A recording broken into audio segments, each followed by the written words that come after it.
Friends, ঈশান mix ভিডিঅ'লৈ আপোনালোকক স্বাগতম জনাইছোঁ। আশা কৰোঁ সকলো ভালে আছে। আজি এটা বেংগলী ডিছ লৈ আহিছোঁ। আশা কৰোঁ ভিডিঅ'টো চাই ভালে পাব। লাষ্টলৈকে চাব বুলি আশা থাকিল। আহকচোন ৰেচিপিটোলৈ আগবাঢ়োঁ। ৰেচিপিটোৰ কাৰণে লৈছোঁ 3টা আলু, অলপ পাঁচফোৰণ, 2টা পিঁয়াজ, অলপ পোষ্ট আৰু অলপ জলকীয়া। এতিয়া কেৰাহীখন অলপ গৰম হ'ব দিছোঁ।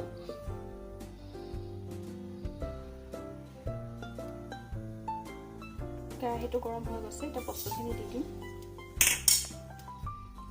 বস্তুখিনি অলপ ভাজি লওঁ।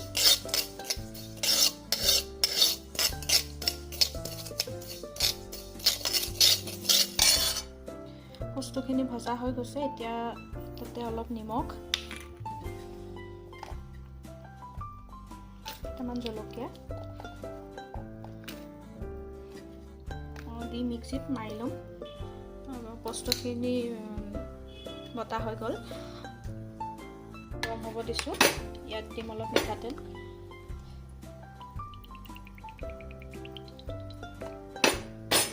মিঠাতেলটো অলপ গৰম হ'ব দিম। তেলটো গৰম হৈ গৈছে। তাত দিম 2টা শুকান জলকীয়া, অলপ পাঁচফোৰণ। এতিয়া দিম কাটি থোৱা পিঁয়াজখিনি।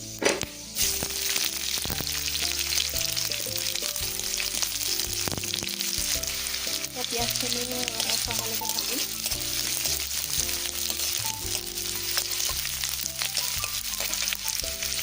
পিঁয়াজখিনি ভজা হৈ গৈছে। এতিয়া দিম কাটি থোৱা আলুখিনি।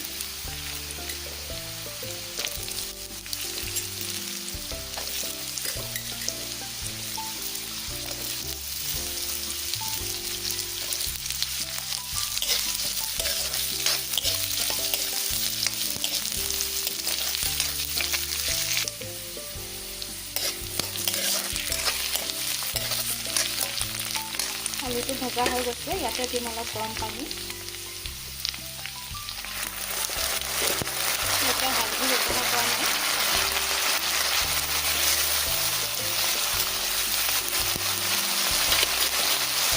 অকণমান সময়ৰ কাৰণে ঢাকনিটো থৈ দিম।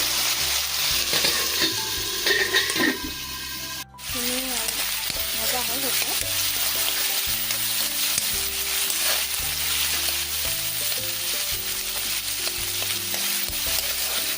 আৰু অলপ পানী দি ভাজি দিম।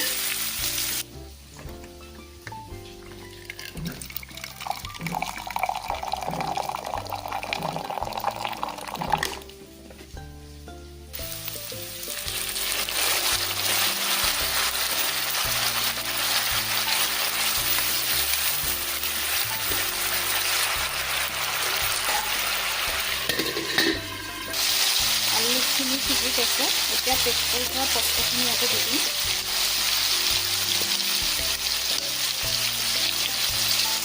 এইখিনি ভালকৈ মিক্স কৰি দিম।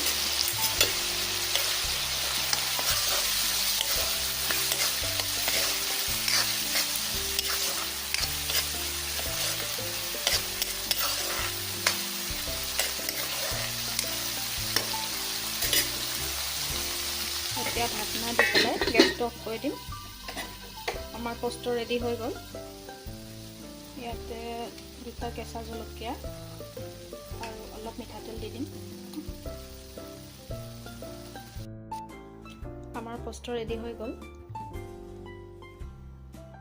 আমাৰ ৰেচিপিটো কমপ্লিট হৈ গৈছে। আশা কৰোঁ ভিডিঅ'টো শেষলৈকে চাব বুলি আশা থাকিল। প্ৰথমবাৰৰ বাবে যদি মোৰ চেনেললৈ আহিছে, লাইক, কমেণ্ট, শ্বেয়াৰ, ছাবস্ক্ৰাইব কৰিব বুলি আশা থাকিল। আজিলৈ আহিছোঁ।